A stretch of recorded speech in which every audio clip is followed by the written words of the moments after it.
तो बात यह है कि अब मैं अनमैरिड हूँ, तो उस टाइम जब मैं मास्टरबेटिंग करता हूँ और उस टाइम मुझे देखने को मिलता है कि मेरा जो वीर्य है यानी सीमेन का जो वॉल्यूम है वो बहुत ही ज्यादा कम मात्रा में निकल रहा है। या तो फिर अब मैं मैरिड हूँ और जब भी मैं मेरा पार्टनर का साथ फिजिकली रिलेशनशिप बनाता हूँ तो उस टाइम मुझे देखने को मिलता है कि मेरा जो सीमेन है यानी जो वीर्य है वो बहुत ही ज्यादा कम मात्रा में निकल रहा है, जिसकी वजह से मुझे अच्छा नहीं लगता है, मुझे डिमोटिवेट मिलता है और मेरा पार्टनर को भी डिमोटिवेट मिलता है। तो अक्सर मैं सुनता हूँ कि मेरा जो दोस्त है या तो फिर रिश्तेदार है उन लोग जब सीमेन को इजाकुलेट करते हैं तो उनका जो वीर्य यानी जो सीमेन है वो बहुत ही ज्यादा मात्रा में निकलता है। तो आखिर मेरा ऐसा कम क्यों निकल रहा है, इसका पीछे एक्चुअल रीजन क्या है? क्या इसकी वजह से कोई दिक्कत क्रिएट हो सकता है? क्या इसकी वजह से आगे चल के बच्चा पैदा करने के लिए किसी भी तरह का दिक्कत क्रिएट हो सकता है? या तो फिर मैं मैरिड हूँ, शादी का काफी अर्स हमने बिता चुके हैं और बच्चे के लिए रेगुलर ट्राई कर रहे हैं लेकिन फिर भी बच्चा पैदा नहीं कर पा रहे हैं। तो अगर आप ये सारे कॉन्फ्यूजन में हैं तो फिर आप सही वीडियो में आ चुके हैं। आज की इस वीडियो देखने के बाद आपको काफी ज्यादा नॉलेज मिलेगा, आपको सेटिस्फेक्शन और मोटिवेशन भी मिलेगा। ये वीडियो बहुत ही ज्यादा हेल्पफुल और स्पेशल है। वीडियो को एंड तक देखना है, कहीं भी जगह में आपको बिल्कुल भी स्किप नहीं करना है। और इस वीडियो का किसी भी पार्ट एक भी जगह में पसंद आ जाए तो लाइक जरूर करके जाना। चैनल पर पहली बार आए हैं तो चैनल को सब्सक्राइब कर देना, पास में बेल आइकन को भी ऑल प्रेस कर देना और इस वीडियो को ज्यादा से ज्यादा शेयर भी करना। चलिए आज के इस वीडियो को तो सबसे पहले आपका मन में एक कॉन्फ्यूजन आता होगा कि अगर मेरा जो वीर्य है यानी सीमेन है वो कम मात्रा में निकल रहा है तो इसकी वजह से एक्चुअल क्या क्या दिक्कत क्रिएट हो सकता है। पहले आप ये समझ लो, ये जानना भी आपको बहुत ज्यादा जरूरत है। देखिए, इजाकुलेट का टाइम यानी बिफोर मैरिज या तो फिर आफ्टर मैरिज, उसके बाद जब आप सीमेन को इजाकुलेट करते हैं, डिस्चार्ज करते हैं और अगर आपको देखने को मिल रहा है कि आपका जो वीर्य है यानी सीमेन है वो बहुत ही ज्यादा कम मात्रा में निकल रहा है, तो इसको मेडिकल टर्म में कहा जाता है हाइपोस्पर्मिया। अब आपका मन में कॉन्फ्यूजन आता होगा कि इसकी वजह से एक्चुअल क्या कोई बड़ी समस्या हो सकता है? जी हाँ, डेफिनेटली हो सकता है। जैसे कि अगर आपका वीर्य अगर सीमेन बहुत ही ज्यादा कम मात्रा में निकलता है तो शादी के बाद आपको बच्चा पैदा करने के लिए काफी सारा दिक्कत का सामना करना पड़ सकता है, यानी मेल इनफर्टिलिटी का दिक्कत क्रिएट हो सकता है। क्यों, थोड़ा डीपली हम समझ लेते हैं। देखिए, अकॉर्डिंग टू WHO आपका सीमेन का जो नॉर्मल वॉल्यूम होना चाहिए 1.5 ml पर इजैकुलेट का ऊपर होना चाहिए। अब कुछ लोगों को लग रहा होगा कि उन लोग अगर सीमेन एनालिसिस रिपोर्ट किए हैं उनमें अगर रिपोर्ट में दिया गया है कि उनका रिपोर्ट में है 1.5 ml पर इजैकुलेट, तो ये नॉर्मल नहीं है।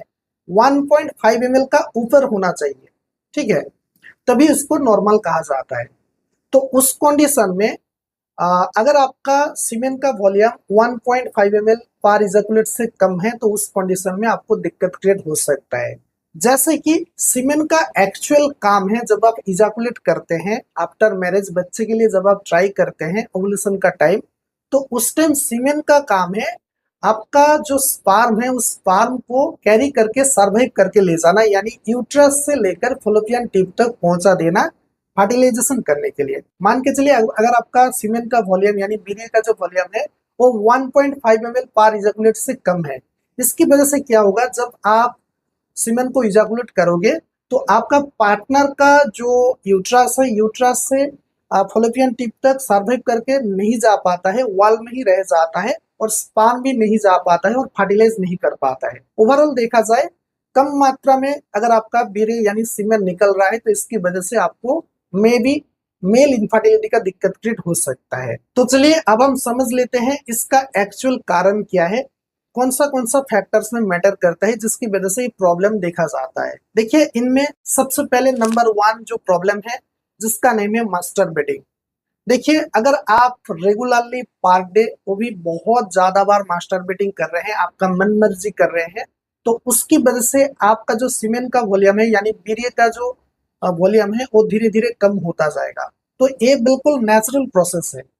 लेकिन कहीं ना कहीं स्टडी करके, एक्सपेरिमेंट करके ऐसा देखा गया है कि अगर आप रेगुलरली बैचलर लाइफ में ज्यादा से ज्यादा बार पर डे रेगुलरली आप मास्टरबेटिंग करते हैं, आपका मन मर्जी करते हैं, इसकी वजह से आपका एक तो सीमेन का वॉल्यूम कम होता जाएगा, दूसरा केसेस में आपका स्पर्म का क्वालिटी, स्पर्म का क्वांटिटी, मोटिलिटी, मॉर्फोलॉजी में भी इफेक्ट पड़ सकता है और एक समय आपको मेल इनफर्टिलिटी का दिक्कत भी क्रिएट हो सकता है।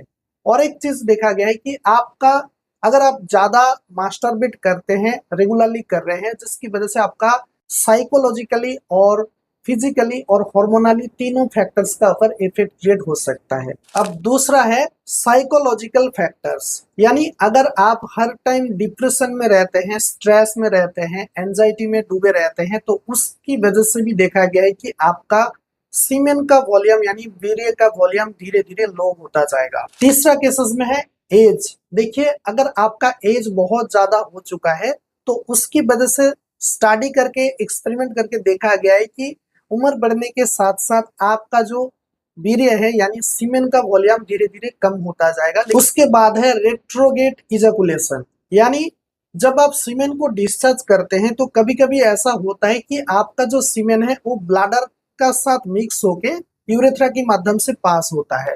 तो उसकी वजह से भी कहीं ना कहीं स्टडी करके देखा गया है कि आपका उस टाइम वीर्य कम निकल सकता है, यानी सीमेन का वॉल्यूम लो हो सकता है। उसके बाद है लाइफस्टाइल फैक्टर्स, यानी स्टडी करके देखा गया है कि अगर आपका लाइफस्टाइल आप चेंज नहीं करते हैं, अनहेल्दी लाइफस्टाइल आपका होता है, जैसे कि आपका ज्यादा से ज्यादा डिहाइड्रेशन का प्रॉब्लम होता है, हर टाइम होता रहता है, या तो फिर आप ज्यादा से ज्यादा स्मोकिंग करते हैं, अल्कोहल लेते हैं, टोबाको लेते हैं, आप प्रिजर्वेटिव खाना ज्यादा मात्रा में लेते हैं, प्रोसेस्ड फूड, प्रोसेस्ड मीट वो ज्यादा मात्रा में लेते हैं, तो उसकी वजह से भी आपका सीमेन का वॉल्यूम लो हो सकता है, यानी कम वीर्य निकल सकता है। मेडिकल कंडीशन ये भी एक फैक्टर्स है जहां पर स्टडी करके देखा गया है कि अगर आपको हाइपोगोनाडिज्म का दिक्कत है, यानी आपका टेस्टोस्टेरोन लेवल बहुत ज्यादा मात्रा में डिक्रीज हो गया है, कम हो गया है, तो उसकी वजह से भी आपका कम वीर्य यानी सीमेन का वॉल्यूम लो हो सकता है।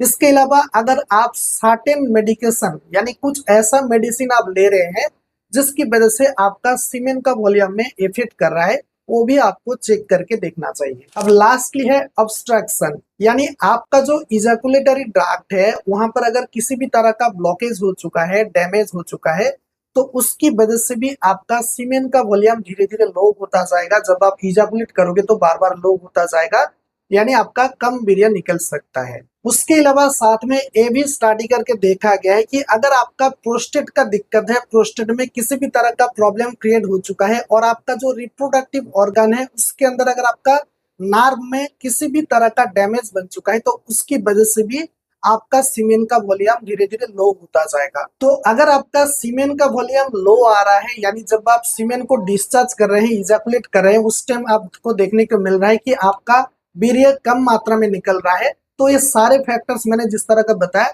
ये पूरा का पूरा उसका ऊपर डिपेंड होता है। अब लास्टली आपका मन में कॉन्फ्यूजन आता होगा कि ये तो मैंने समझ लिया कि किसकी वजह से होता है, लेकिन अब सॉल्यूशन क्या है। देखिए, सॉल्यूशन अगर मैं इस वीडियो में बताऊंगा तो इस वीडियो बहुत ज्यादा बड़ा हो जाएगा, तो मैं आने वाला एक वीडियो बहुत जल्द लाने का कोशिश करूंगा। उस वीडियो में मैं आपको प्रॉपरली गाइड करूंगा कि इजैकुलेट करते समय अगर आपको देखने को मिल रहा है कि आपका सीमेन का वॉल्यूम लो आ रहा है, यानी कम मात्रा में वीर्य निकल रहा है, तो उसकी वजह से इसका लेटेस्ट ट्रीटमेंट क्या होगा 2025 में, जिसकी वजह से आपका प्रॉब्लम सॉल्व हो जाएगा। बहुत जल्द उस वीडियो लाने का मैं कोशिश करूंगा। लेकिन आज के इस वीडियो देखने के बाद आपका कॉन्फ्यूजन जरूर क्लियर हो चुका होगा, लेकिन फिर भी अगर आपका मन में किसी भी तरह का कॉन्फ्यूजन रह जाता है तो इस वीडियो का नीचे कमेंट सेक्शन में आप मुझे कुछ कमेंट करके भी बता सकते हैं। मैं खुद से ट्राई करूंगा आपका कमेंट का रिप्लाई देने के लिए और आपका प्रॉब्लम को सॉल्व कराने के लिए। तो चलिए आज के इस वीडियो को यहीं पर खत्म कर लेते हैं, मिलते हैं नेक्स्ट वीडियो में बिल्कुल नया टॉपिक के साथ। तब तक के लिए thank you so much and thanks for watching.